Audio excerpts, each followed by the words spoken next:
चलिए बच्चों, question number 32 करते हैं।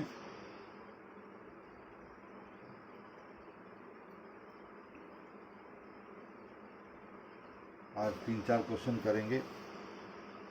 Smith company private limited, which is operating from the last 5 years, has approached Virat industries for grant of credit limit on account of goods bought from the later, annexing balance sheet and income statement for the last 2 years as below. Share capital दी गई है, share premium है, retained earnings हैं, first mortgage, second mortgage, bonds, long term liabilities का total दिया गया है 500 और 800। इसके बाद करेंट लाइबिलिटीज़ दी गई हैं और फाइनली आपके पास टोटल दिया गया है 3400 और 2850 लाइबिलिटी साइड का, और यही सेम असेट साइड का। इसके बाद आपको इनकम स्टेटमेंट दिया गया है स्मिथ कंपनी प्राइवेट लिमिटेड का, जिसमें सेल्स है, इनकम फ्रॉम ट्रेड इन्वेस्टमेंट्स है, ओपनिंग इन्वेंट्री है, टोटल मैन्युफैक्चरिंग कॉस्ट है, एंडिंग इन्वेंट्री को माइनस किया गया है, जनरल एंड एडमिनिस्ट्रेटिव एक्सपेंसेस हैं, ऑपरेटिंग इनकम है, इंटरेस्ट एक्सपेंसेस हैं, अर्निंग बिफोर टैक्स आ गई, इनकम टैक्स घटा दी, नेट इनकम आफ्टर टैक्स आ गई, और डिविडेंड डिक्लेयर्ड एंड पेड आ गया। Virat industries has established the following broad guidelines for granting credit limits to its customer. कौन कौन सी इन्होंने गाइडलाइंस तय की हैं? Limit credit limit to 10% of net worth और 20% of the net working capital. इन्होंने कहा है कि हम उधारी देंगे वो नेट वर्थ के 10% तक, नेट वर्थ का मतलब नेट असेट्स, और नेट वर्किंग कैपिटल के 20% तक, यानी 2 ऑप्शन हमारे पास है। Not to give credit in excess of 1 lakh to any single customer. किसी भी सिंगल कस्टमर को 1 लाख से अधिक का उधार नहीं देंगे। You are required to detail the steps required for establishing credit limits to Smith Company Private Limited. In this case, what you consider to be reasonable credit limit. आप कितना क्रेडिट लिमिट ठीक समझते हैं, ऐसा क्वेश्चन में कहा गया है। तो सबसे पहले क्रेडिट लिमिट जो स्मिथ कंपनी लिमिटेड के लिए है विराट इंडस्ट्री की, वो हमें निकालना है। ऊपर हेडिंग डालिए steps required for establishing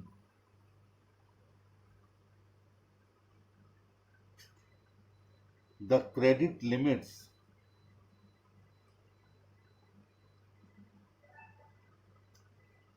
to Smith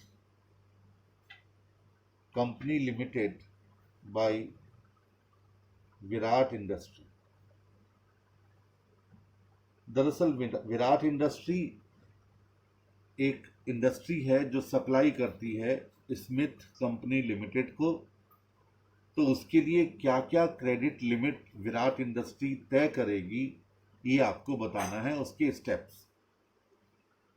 अब इसमें क्या क्या गाइडलाइंस तय की गई थी, ये भी नोट कर लीजिए। गाइडलाइंस ऑफ क्रेडिट लिमिट, ये सब फेयर वर्क है, कोई वर्किंग नोट नहीं है। पहला है मैक्सिमम क्रेडिट लिमिट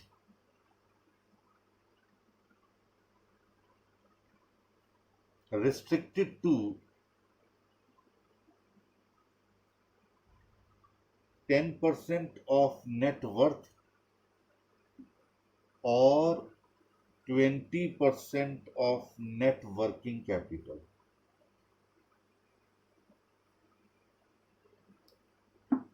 और दूसरा not to give credit in excess of rupees 1 lakh to any single customer. ये क्वेश्चन में दो लिमिट, दो गाइडलाइन विराट इंडस्ट्रीज ने बनाई हुई हैं। स्मिथ एंड कंपनी ये भी एक कस्टमर है, तो इसको हम 1 लाख से ज्यादा का क्रेडिट नहीं देंगे। और दूसरा हमारा क्रेडिट नेट वर्किंग कैपिटल के 20% के बराबर या नेट वर्थ के 10% के बराबर होना चाहिए। अब आप इन दोनों कंडीशंस को सॉल्व करेंगे, क्योंकि जब तक आपके पास फिगर नहीं आएंगी आप किसी नतीजे पर नहीं पहुंच सकते। तो सबसे पहले निकालिए net worth of Smith company private limited. आपको ये जो बैलेंस शीट दी गई है और इनकम स्टेटमेंट दिया गया है, ये किसका है?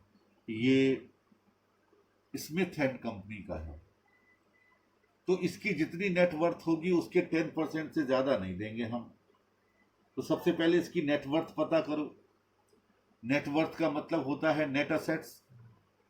नेट असेट्स का मतलब होता है total assets minus total liabilities, यानी जितना उसके मालिकों का पैसा लगा हुआ है उसे नेट वर्थ कहते हैं। यहां पर अलग से दिया गया था 1900 करंट ईयर का, और ये रुपीज इन 1000 है तो 19 lakhs हो गया। आप पूरी फिगर दिखा दीजिए। एग्जाम में ये बहुत गलती होती है, मेरी विनती है आपसे इसको बहुत अच्छी तरह करना। नहीं आ रहा है 1000 क्या लगाना, ऊपर भूल रहे हैं तो आगे 0 बढ़ा दीजिएगा। जो फिगर दी गई है उसके आगे अगर 1000 है तो 3 0 बढ़ा दीजिए, लैक्स है तो 5 0 बढ़ा दीजिए। कैसे भी करके जो आपके लिए सबसे बेस्ट हो वो करिए, यहां गलती मत कराना। इसका कोई उपाय नहीं है, मैं आपको सारी चीज सिखा सकता हूं, लेकिन एग्जाम में ढंग से पढ़ना, क्योंकि प्रेशर बहुत होता है एग्जाम में, तो इसलिए बहुत आराम से बिल्कुल देखते हुए उसके बाद आगे बढ़िए। अच्छा जी, और नेट वर्किंग कैपिटल कितनी है स्मिथ एंड कंपनी की? आप कह सकते हैं current assets minus current liabilities. Current assets थी आपकी 1150 और करेंट लायबिलिटीज हैं 1000। आगे 000 लगा दीजिए, तो 11,50,000 और 10 लाख, 1,50,000 आ गए। ठीक है, ये दोनों चीजें आपने निकाली हैं as per the balance sheet of current year. अब शर्तें लाइए। फर्स्ट गाइडलाइन क्या थी? 10% ऑफ नेट वर्थ, 1,90,000। और सेकंड थी 20% ऑफ नेट वर्किंग कैपिटल, यानी 30,000। यानी या तो हम 1,90,000 रुपए का क्रेडिट दे सकते हैं या फिर हम 30,000 रुपए का क्रेडिट दे सकते हैं। दूसरा कि हम 1 लाख रुपए ही लिमिट में रखेंगे। यानी 3 चीजें तो हमने निकाल ली, जैसा कि क्वेश्चन में गाइडलाइंस के मुताबिक कहा गया था। अब हम दूसरे पॉइंट पर चलते हैं, और दूसरा पॉइंट है लिक्विडिटी टेस्ट। ये क्वेश्चन बहुत ब्रॉड है, खाली आपको ये एक पूरे टॉपिक को समराइज करने के लिए दिया गया है। लिक्विडिटी टेस्ट करते हैं कि स्मिथ कंपनी प्राइवेट लिमिटेड की लिक्विडिटी टेस्ट क्या है, जिससे ये पता चले कि हम क्रेडिट उसके लिए लिमिट कैसे तय करें। स्मिथ एंड कंपनी, सबसे पहले निकालो इसका current ratio. 11,50,000 divided by 10 lakh बराबर 1.15। ये करंट ईयर का था और प्रीवियस ईयर का था 7 lakhs डिवाइडेड बाई 3,50,000 यानी 2। आप वो बना लीजिए कॉलम जैसे करंट ईयर और लास्ट ईयर, जिससे आमने सामने आ जाए। कॉलम बना लीजिए, इधर लिखिएगा रेशियो, और रेशियो का फॉर्मूला अगर एग्जाम में टाइम हो तो फॉर्मूला बीच वाले कॉलम में, तीसरे कॉलम में करंट ईयर, चौथे कॉलम में लास्ट ईयर। इससे कम से कम आपका एक पूरा प्रेजेंटेशन हो जाएगा, जबकि मुझे उम्मीद है कि ऐसे क्वेश्चन आएंगे नहीं, लेकिन फिर भी आपको पता चले कि क्रेडिट पॉलिसी आखिर कैसे तय की जाती है। इसके बाद क्विक रेशियो। क्विक रेशियो क्या होता है? Current assets minus inventory divided by current liabilities. तो करंट असेट्स में से इन्वेंट्री हटाओ, कितनी है? 570 टोटल। 1150 में से 580 गए तो 570 बचे।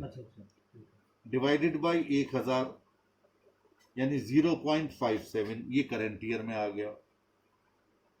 और लास्ट ईयर 400 डिवाइडेड बाय 350 1.14 आ गया। ठीक है। इसके बाद रिसीवेबल टर्नओवर निकालिए। ये हम क्या चेक कर रहे हैं? लिक्विडिटी। रिसीवेबल टर्नओवर निकालने के लिए क्या करते हैं हम? Sales divided by receivables. Sales कितनी थी?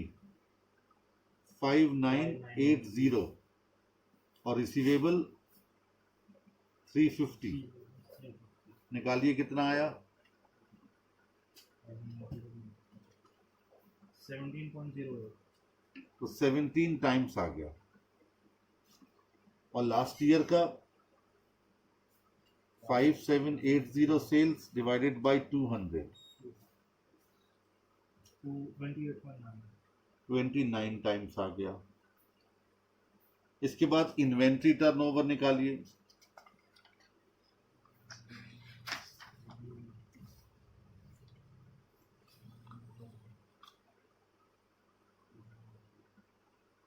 ITR, cost of goods sold divided by inventories. क्योंकि अलग अलग वर्ष की निकाल रहे हैं तो फिर क्लोजिंग इन्वेंट्री ही ले लीजिए। एक ही वर्ष की निकाल रहे होते तो फिर एवरेज ले लेते। तो कॉस्ट ऑफ गुड्स सोल्ड कितनी है इस साल की?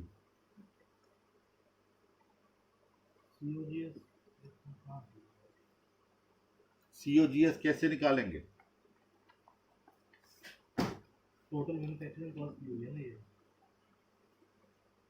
टोटल मैन्युफैक्चरिंग कॉस्ट दी गई है। 4200। ये टोटल मैन्युफैक्चरिंग कॉस्ट है। हमें निकालनी है कॉस्ट ऑफ गुड्स सोल्ड, जो माल बेचा गया उसकी लागत। और इसमें से 500। कैसे चेंज करते हैं इसको?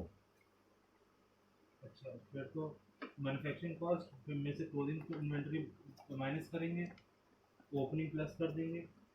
तो कितना आया रखा है? 3920 क्वेश्चन में ही दिया गया है, भाग क्यों रहे हो?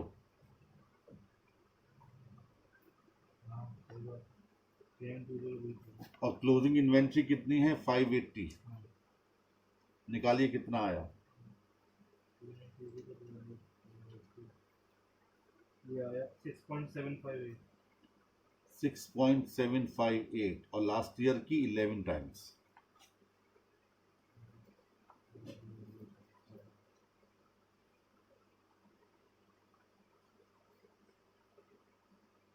अब देखिए, ये हमने लिक्विडिटी रेशियोज निकाल लिए।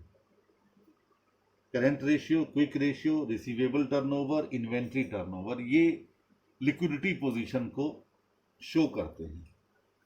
अब जरा ध्यान रखिए, हमें लिखना क्या है इसके नीचे, कि जो अभी आपने रेशियोज निकाले, the above ratios can be compared with the industry average. यानी स्मिथ एंड कंपनी जो जिस इंडस्ट्री का एक पार्ट है, हम उस इंडस्ट्री के रेशियोज के साथ इसे कंपेयर करेंगे and conclusion can be drawn, और फिर कंक्लूजन इसके लिए ड्रॉ किए जा सकते हैं। अच्छा, if we compare the current year with last year position, the liquidity position is declining. Liquidity position कम हो रही है। देखिए, पहले बहुत अच्छा रेशियो था, करंट रेशियो 2, अब ये घट करके 1.15 आ गया। पहले 1.14 क्विक रेशियो था, अब ये घटकर 0.57 आ गया। पहले 29 टाइम्स हम अपने डेटर्स को बढ़ा लेते थे, मतलब टर्नओवर हो जाते थे, अब सिर्फ 17 टाइम रह गया। ऐसी पहले 11 बार हम अपनी इन्वेंट्री को बेच लेते थे पूरे साल में, अब 6.758 टाइम्स रह गया। इसका मतलब क्या हो गया कि लगातार लिक्विडिटी पोजीशन कम हो रही है स्मिथ कंपनी लिमिटेड की। अब जो क्रेडिट एनालिस्ट होते हैं वो क्या करेंगे, वो इन निष्कर्ष निकालेंगे कि आखिर इनकी लिक्विडिटी पोजीशन क्यों कम हो रही है। ये रीजन निकालेंगे कि करंट लायबिलिटीज क्यों बढ़ रही हैं, जिसकी वजह से करंट रेशियो कम हो गया, इसकी वजह से क्विक रेशियो कम हो गया। तो ये रीजन निकालेंगे क्रेडिट एनालिस्ट, आप नहीं निकालेंगे, बस आपको लिखना जरूर है। The credit analyst is required to obtain the reasons for increase of current liabilities from Smith company limited. ठीक है। अच्छा, अब इसके बाद आपको निकालना है प्रॉफिटेबिलिटी। ये तो लिक्विडिटी हो गई, फिर निकालना है प्रॉफिटेबिलिटी। प्रॉफिटेबिलिटी में आप क्या निकालेंगे, 3 टेस्ट निकालेंगे। एक प्रॉफिट मार्जिन, दूसरा आरओआई, तीसरा ROE, return on investment and return on equity. फिर इन तीनों को कंपेयर करेंगे इंडस्ट्री के एवरेज के साथ।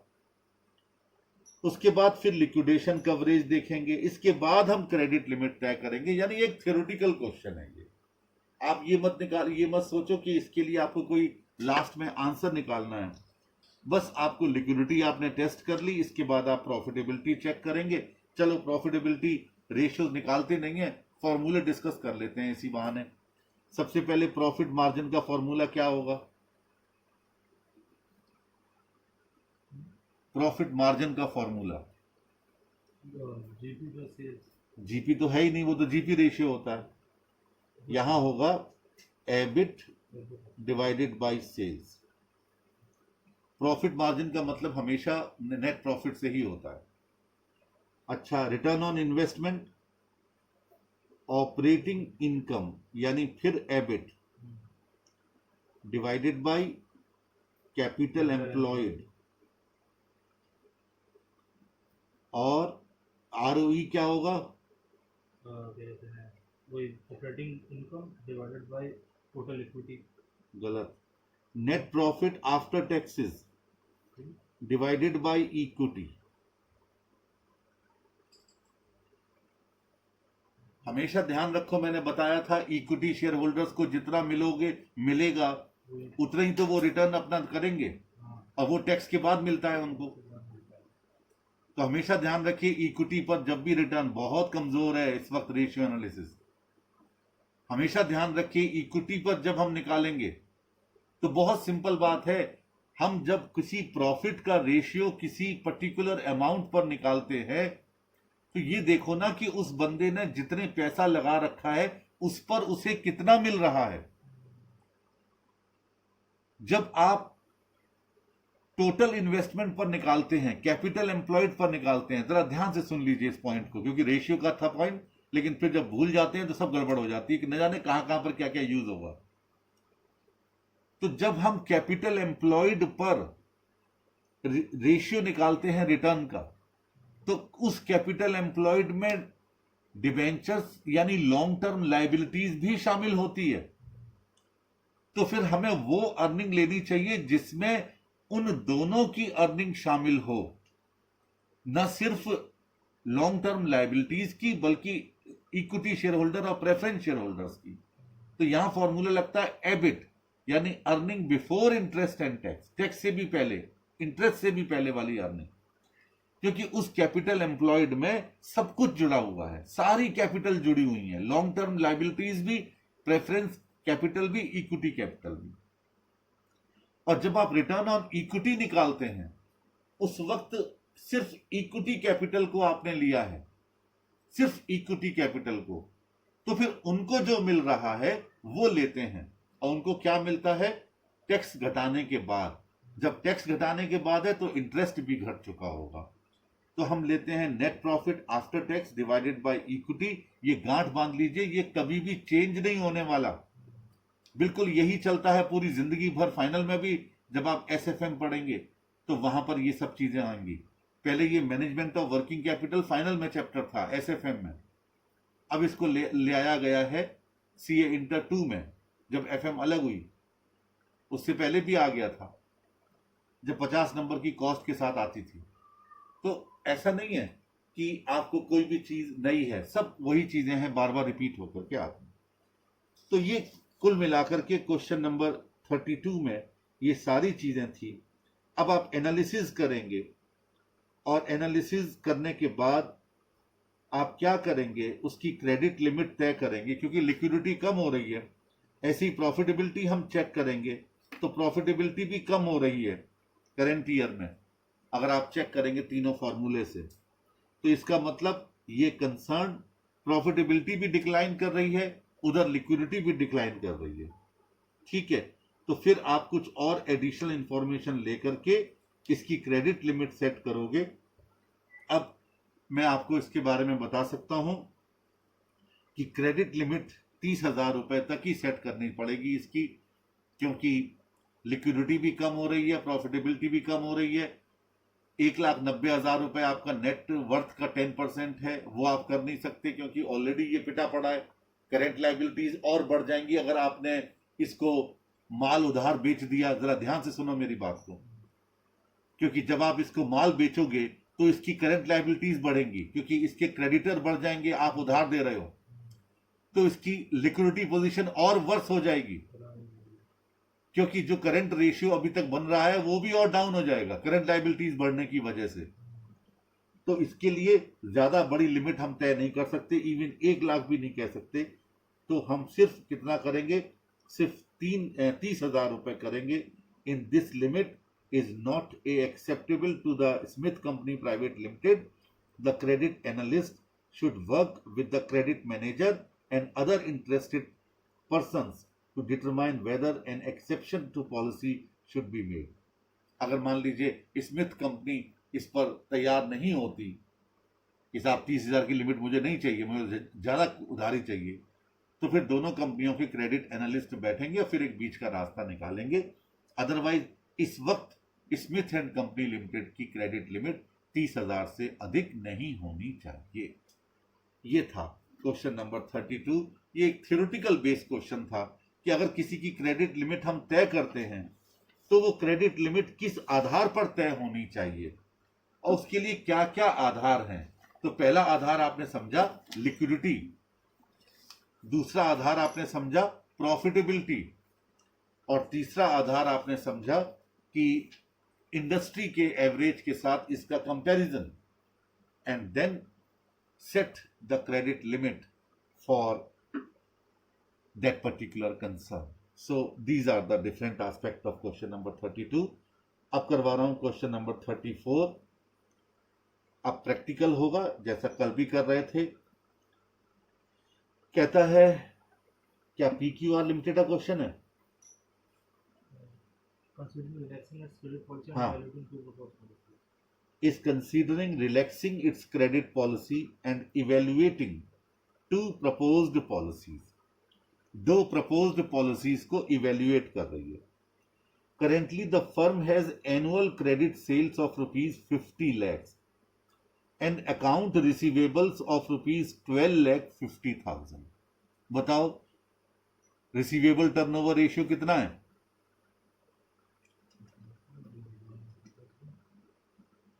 ये है 4 का। 4 का, क्योंकि जब क्वेश्चन में कुछ ना कहा जाए तो सेल्स को क्रेडिट सेल माना जाएगा कम से कम इस चैप्टर में। The current level of loss due to bad debts is ₹1,50,000. The firm is to give a return of 20% on investment in the new additional accounts receivable. यानी ये कॉस्ट ऑफ कैपिटल है, यानी ये अपॉर्चुनिटी कॉस्ट है। The company variable cost are 70% of the selling price, यानी 30% contribution है। The following further information is furnished. Annual credit sale 50 lakh present में, policy option 1 में 60 लाख हो जाएगी, ऑप्शन 2 में 67,50,000 हो जाएगी। अकाउंट रिसीवेबल 12.5 लाख के हैं, 20 लाख के हो जाएंगे, 28,12,500 के हो जाएंगे। और bad debts losses 1.5 lakh, 3 lakh, 4.5 lakh. यानी आपको यहां पर कुछ भी परसेंटेज में नहीं दिया गया, फिगर में दिया गया है, फटाफट घटाते चले जाएंगे। You are the management accountant of the firm, advise the managing director which option should be adopted. चलिए हेडिंग डालेंगे, स्टेटमेंट शोइंग। कई बार बच्चे एग्जाम में क्वेश्चन सॉल्व करते हैं लेकिन हेडिंग नहीं डालते, ये भी गड़बड़ है, नंबर कट जाएंगे। Statement showing evaluation of proposal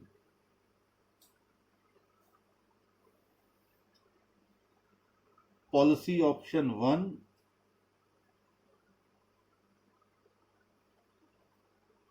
policy option 2। सबसे पहले इंक्रीमेंटल गेन ए, इंक्रीमेंटल गेन क्या होगा? Contribution on new sales. अब देखो 50 लाख से बढ़कर के 60 लाख हो गई पॉलिसी 1 में, 10 लाख बढ़ गए और 10 लाख का 30% 3 लाख रुपए आ गया पॉलिसी ऑप्शन 1 में, और 50 से बढ़कर के 67 लाख पर इंक्रीमेंटल ध्यान रखा करो। तो प्रेजेंट से पॉलिसीज के ऑप्शंस को जो प्रपोजल आए हैं उनको कंपेयर करते हैं हमेशा। तो 17,50,000 का 30% कितना हो गया? 5,25। ये आ गया प्रपोजल 2 में या पॉलिसी ऑप्शन 2 में। बस और फायदा कुछ हो नहीं रहा है तो इसी को बंद कर दीजिए। 3 लाख और 5,25,000।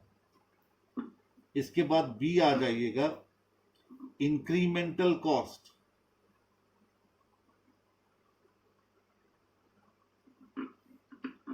सबसे पहले इंक्रीमेंट इन बैड डेट्स, पहले 1.5 लाख था, अब 3 लाख, यानी 1.5 लाख बढ़ गया। 1.5 लाख की बजाय 4.5 लाख, 3 लाख बढ़ गया। ये इंक्रीमेंटल बैड डेट्स हो गए। एग्जाम में ध्यान रखना, इंक्रीमेंटल लिखना है साहब, कहीं 3 लाख 4.5 लाख मत लिख बैठना। थोड़ा सा ध्यान रखिए शब्दों पर, इंक्रीमेंटल शब्द का प्रयोग है। इसके बाद इंक्रीज इन अपॉर्चुनिटी कॉस्ट। अब देखिए पहले 12.5 लाख रुपए के डेटर्स लगे हुए थे, अब ये लग गए हैं 20 लाख के, यानी 8.5 लाख रुपए बढ़ गए। ठीक है, आपकी गलती कहां हुई होगी? आपने 8.5 लाख का 20% निकाल दिया होगा। और क्या किया? मैंने तो सबकी पहले वेरिएबल कॉस्ट निकाल ली, तीनों की 70% करके। अब देखिए बड़ा सिंपल सा था, मुझे ज्यादा टेंशन नहीं लेनी इसमें। 8.5 लाख रुपए से बढ़ गए 7.5 लाख रुपए से, 20 lakh minus 12.5 lakh into 70% into 20%, 1,05,000 आ गया इंक्रीज इन अपॉर्चुनिटी कॉस्ट। दूसरे में देखिए 28,12,500 हो गए, तो 28,12,500 में 12.5 घटा दीजिए, 15,62,500, 70% इंटू 20%, 2,18,750। 2,18,750 टोटल लगा दीजिए, आंसर आपके सामने है 2,55,000 और 5,18,750। नेट गेन ए माइनस बी 45,000 और 6,250। आप लिखेंगे policy option 1 is better, advice नीचे देंगे। एडवाइस भूल मत आना एग्जाम में, जब आप इवेल्युएशन कर रहे हैं तो आपको नीचे अपनी एडवाइस जरूर दे के आनी है। Advice policy option 1 is better because it has 45,000 rupees incremental gain. In the second option it was only 6,250, तो आप इसको अडॉप्ट नहीं करेंगे। ये था क्वेश्चन नंबर 34।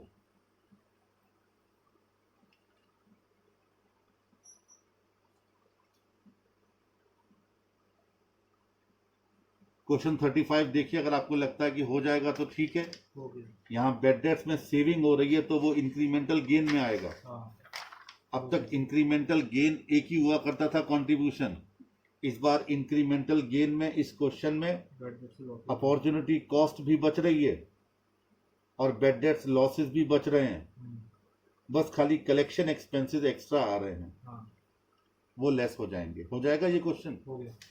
चलो आगे बढ़ो। 36 हो गया। जिन बच्चों के क्वेश्चन नहीं हुए हैं वो मुझे बता दें, मैं दोबारा करवा दूंगा, आप टेंशन मत लो, क्योंकि ये बहुत अच्छा टॉपिक है, जरूर आने वाला है। क्वेश्चन नंबर 37 लीजिए। कहता है the marketing manager of XY limited is giving a proposal to the board of directors of the company that an increase in credit period allowed to customer from the present 1 month to 2 months will bring a 25% increase in sales volume in the next year। कहता है 1 महीने से बढ़ा करके अगर 2 महीने कर दिए जाएं तो 25% सेल बढ़ जाएगी। अब अपने आप सोचो क्या क्या बढ़ेगा, क्या क्या घटेगा। पहली चीज, जब सेल्स बढ़ेगी तो कंट्रीब्यूशन बढ़ेगा, ये हमारा इंक्रीमेंटल गेन होगा। क्या क्या घटेगा, कुछ चीजें रट लो। पहली चीज कि जब आप ज्यादा उधारी देंगे तो अपॉर्चुनिटी कॉस्ट बढ़ेगी। दूसरा, बेड डेट्स बढ़ने की संभावना अधिक होगी। तीसरा, एडम्स एक्सपेंसेस, एडमिनिस्ट्रेटिव एक्सपेंसेस भी बढ़ सकते हैं। तो ये 3 तो पक्का दिमाग में रखिएगा, 3 तो पक्का दिमाग में रखिएगा। चौथा जो क्वेश्चन एडिशनली कहे वो और ले लीजिए। बस यही है पूरा टॉपिक, इसी में इवैल्यूएशन हो जाता है। The following operational data of the company for the current year are taken from the records of the company। क्या है साहब डेटा? सेलिंग प्राइस 21 रुपए पर यूनिट, वेरिएबल कॉस्ट 14 रुपए पर यूनिट, टोटल कॉस्ट 18 रुपए per unit, sales value 18,90,000। The board by forwarding the above proposal and data request you to give your expert opinion on the adoption of the new credit policy in the next year, subject to a condition that the company's required rate of return on investment is 40%। यानी एक तरीके से opportunity cost क्या हो रही है? ये opportunity cost आपकी 40% दी गई है। चलिए ऊपर हेडिंग डालिए, statement showing evaluation of proposal.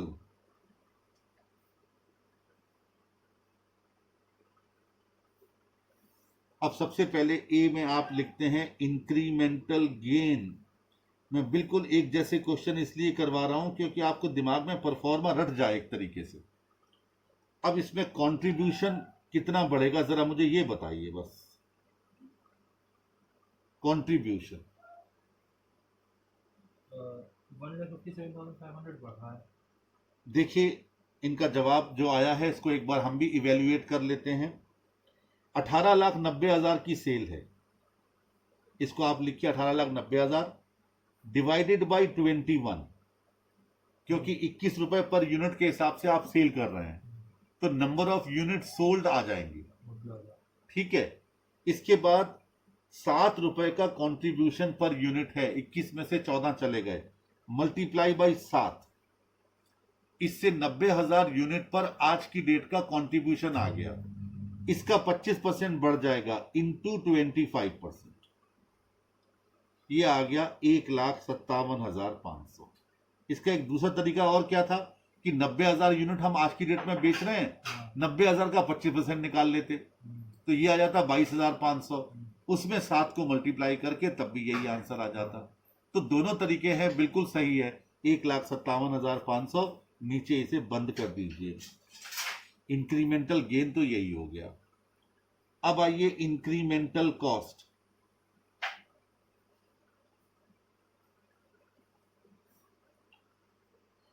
Incremental cost में एक बात आ रही होगी आपकी गलत, अपॉर्चुनिटी कॉस्ट, जैसा मुझे लग रहा है। अपॉर्चुनिटी कॉस्ट गलत क्यों आ रही होगी, उसके पीछे भी एक कारण है। कारण क्या है कि इसमें आपको टोटल कॉस्ट लेनी है या वेरिएबल कॉस्ट लेनी है, बस यही गड़बड़ हो रही होगी। इसी वजह से आपका नहीं आ पा रहा है सही मायनों में। आप ध्यान रखिए, जब आपको फिक्स कॉस्ट क्वेश्चन में दी जाएगी तो आपको टोटल लेना होगा। चलिए 2-3 लाइनें छोड़ करके वर्किंग नोट बनाते हैं, और यहां एक पर्टिकुलर का कॉलम बना देते हैं, एग्जिस्टिंग का दूसरा कॉलम बना देते हैं, और प्रपोज्ड का या प्रपोजल का तीसरा कॉलम बना देते हैं। ठीक है, चलिए सबसे पहले वेरिएबल कॉस्ट। वेरिएबल कॉस्ट क्या थी? 18,90,000 रुपए की सेल डिवाइडेड बाई 21 इंटू 14, या 90,000 इंटू 14 कर लीजिए, एक ही बात है। 12,60,000, ये आ गई आज की डेट की वेरिएबल कॉस्ट। अब हम करते हैं क्या प्रपोज्ड में, तो 18,90,000 डिवाइडेड बाई 21 इंटू 125% इंटू 14, या 90,000 में प्लस 25% कर लो, इंटू 14 कर लो, 15,75,000, ये आ गई हमारी वेरिएबल कॉस्ट प्रपोजल में। अब आइए फिक्स्ड कॉस्ट। ये 4 रुपए है और 90,000 यूनिट्स थी, 3,60,000, और बेटे जब तक कहा ना जाए फिक्स कॉस्ट बराबर रहती है 360। कहीं ये मत कर बैठिएगा कि 90,000 में 25% जोड़ करके फिर 4 को मल्टीप्लाई करें। फिक्स कॉस्ट जब तक कहीं नहीं जाएगी बढ़ाने को, तब तक आप उसे नहीं बढ़ाएंगे, नहीं बढ़ाएंगे, नहीं बढ़ाएंगे। अब टोटल कर लीजिए, 16,20,000 ये आज की डेट में लगा हुआ है, और 19,35,000 ये अब आगे लगेगा। अब average collection period,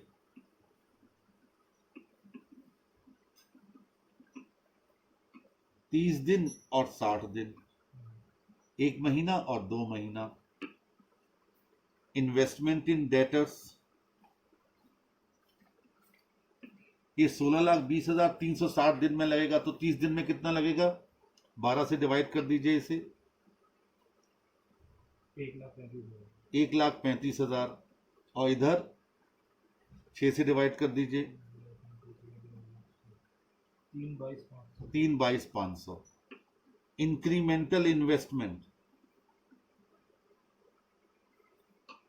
1,87,500। Incremental opportunity cost at the rate of 40%,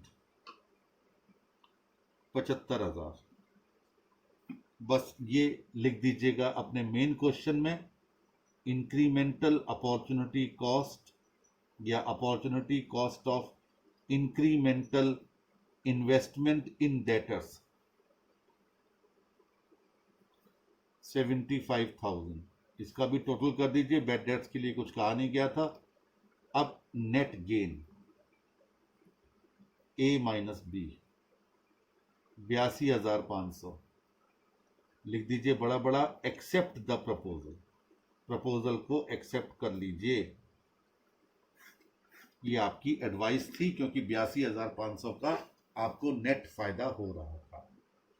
यानी इस क्वेश्चन में एक बात और आ गई, और ये पिछले क्वेश्चंस में भी थी साहब। पिछले क्वेश्चन में आप कॉस्ट ऑफ सेल्स लिया करते थे ना, तो वहां भी तो फिक्स कॉस्ट जुड़ी हुई होती थी। जब वहां भी फिक्स कॉस्ट जुड़ी हुई है, तो यहां पर भी आपको फिक्स कॉस्ट जब अलग से दे रखी है, तो उसको भी आपको जोड़ना पड़ेगा। और चूंकि फिक्स कॉस्ट बढ़ने के लिए कुछ कहा नहीं है, तो स्वाभाविक है आपको फिक्स कॉस्ट वही लेनी है जो आज की डेट में चल रही है। अगर वो कहता कि इसमें इंक्रीमेंट हो गया है, तो भले ही आप इसे बढ़ा देते। ये था क्वेश्चन नंबर 37। अब आइए क्वेश्चन नंबर 40 करवाता हूं।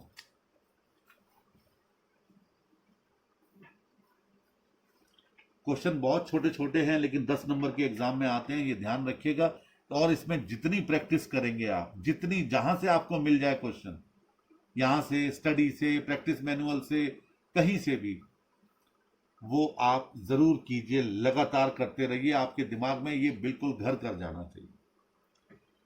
कहता है XYZ limited has annual credit sales amounting to ₹10 lakh for which it grants a credit of 60 days.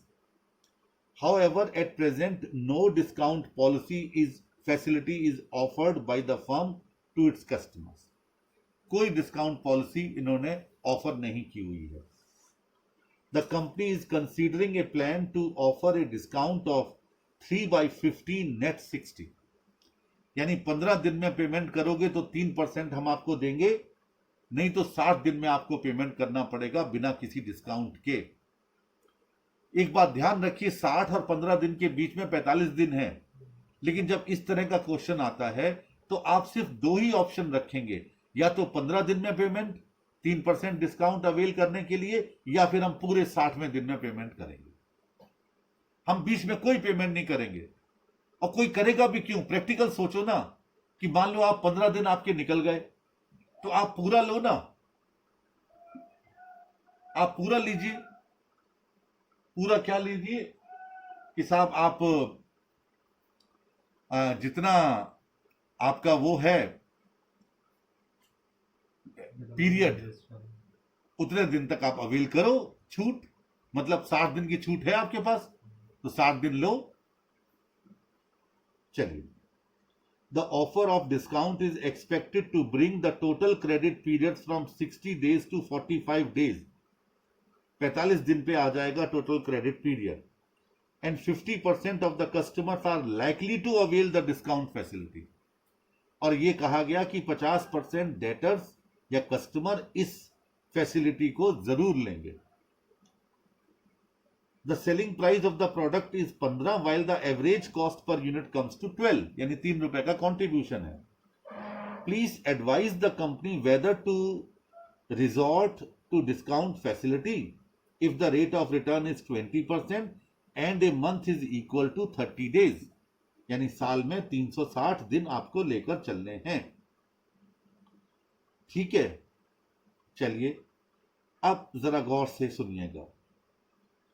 सबसे पहले एक बात, 5-6 लाइनें छोड़िए, वर्किंग नोट बनाएंगे। सबसे पहली बात, आप कभी भी जब अपॉर्चुनिटी कॉस्ट निकालते हैं तो इंक्रीमेंटल इन डेटर्स लेकर चलते हैं, पहली चीज। और जब इंक्रीमेंटल इन डेटर्स लेकर चलते हैं तो उस पर आपको कॉस्ट लेनी चाहिए। मैं कई बार बता चुका हूं, वापस फिर आपको बता रहा हूं।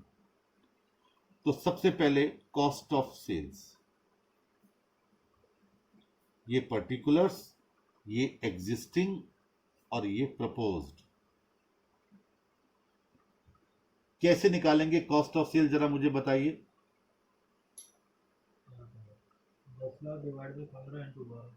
बिल्कुल ठीक है, 10 लाख डिवाइडेड बाई 15 इंटू 12 कितना आ गया साहब? 8 लाख। सेल तो बढ़ने के लिए उसने कहा नहीं, सेल तो बढ़ने के लिए कहा नहीं, तो 8-8 लाख दोनों में ले लिया cost of sales. Average collection period कितना था? अभी तक 60 दिन और अब आगे 45 दिन। एवरेज इन्वेस्टमेंट निकालो, 8 लाख डिवाइडेड बाई 360 इंटू 60, 1,33,333, ये आज की डेट में हो रहा है। और आगे क्या होने वाला है, 8 lakh divided by 360 into 45, 1 lakh. बिल्कुल ठीक है, यानी यहां इन्वेस्टमेंट तो कम हो गया, तो ये गेन होगा आपको इस बार आपको अपॉर्चुनिटी कॉस्ट का लॉस नहीं हो रहा। तो आप लिखेंगे रिडक्शन इन इन्वेस्टमेंट। अभी तक आप लिखा करते थे इंक्रीमेंट इन इन्वेस्टमेंट, इस बार हो गया रिडक्शन इन इन्वेस्टमेंट, 33,333। और अब रिडक्शन इन अपॉर्चुनिटी कॉस्ट, या रिडक्शन न कहकर saving in opportunity cost at the rate of 20%, यही है ना, 6,667। तो आपका ऊपर हेडिंग डालिए स्टेटमेंट शोइंग वही evaluation of proposed credit policy. सबसे पहले incremental gain, savings in opportunity cost 6,667, लीजिए 6,667। अब इसके बाद आया दूसरा पॉइंट, और दूसरा पॉइंट है इसमें खर्चा, इसमें कॉस्ट क्या आ रही है, इंक्रीमेंटल कॉस्ट। इसमें डिस्काउंट दिया जा रहा है, यानी डिस्काउंट अलाउड।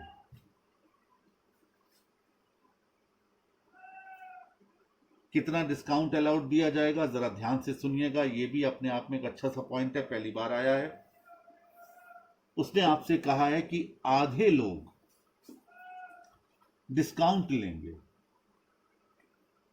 क्वेश्चन में ऐसा कहा गया था, मैं वो लाइन पढ़ रहा हूं, yes, 50% of the customers in value are likely to avail the discount facilities, यानी वही 3% वाली फैसिलिटीज। अब यहां 15 दिन 60 दिन की कहानी खत्म, खाली इतना ध्यान में रखना है 3% है। तो डेटर्स आधे कितने हुए जरा बताइए। 5 लाख लोग। यस, यही गड़बड़ हो जाती है, बच्चे 4 लाख कर बैठते हैं। जब आप इन्वेस्टमेंट निकालते हैं तो कॉस्ट निकालनी होती है, और जब आप डिस्काउंट देंगे तो डिस्काउंट तो सेलिंग प्राइस पर ही दिया जाता है। तो ये लीजिए 5 लाख इंटू 3%, 15,000, ये लीजिए 15,000, बी भी बंद हो गया। अब लिखिए इंक्रीमेंटल गेन ए माइनस बी, ब्रैकेट में आया 8,333, यानी ये पॉलिसी अडॉप्ट करने से हमको 8,333 रुपए का नुकसान हो रहा है। नीचे लिखिए advice reject the proposal, proposal को रिजेक्ट कर दीजिए। लीजिए ये भी क्वेश्चन कंप्लीट हो गया, क्वेश्चन नंबर 40। तो इस तरीके से आप क्वेश्चन छोटे छोटे सॉल्व करेंगे। आप आगे 2-4 क्वेश्चन और कर लीजिएगा। आप कोई प्रॉब्लम होगी तो कल डिस्कस करूंगा, लेकिन कल मैं स्टार्ट करूंगा फैक्टरिंग। फैक्टरिंग करवाने के बाद मैं इस चैप्टर को ख़त्म करने में सिर्फ 1 दिन और लगाऊंगा और ये चैप्टर समाप्त हो जाएगा। इसके बाद हम स्टार्ट करेंगे practically the last chapter of financial management, and that is capital budgeting. उससे पहले आधे घंटे का टाइम वैल्यू ऑफ मनी पर डिस्कशन करेंगे, and thereafter we will start the last chapter of FM, the practical last chapter of FM, और वो होगा कैपिटल बजटिंग। अभी तक हम वर्किंग कैपिटल में कितना इन्वेस्टमेंट करना चाहिए उस पर डिस्कशन कर रहे हैं। बाद में हम डिस्कशन करेंगे किस पर, कि जब फिक्स्ड प्रोजेक्ट, बड़ा प्रोजेक्ट अगर हम लगा रहे हैं उसमें कितना इन्वेस्टमेंट होना चाहिए। That's all.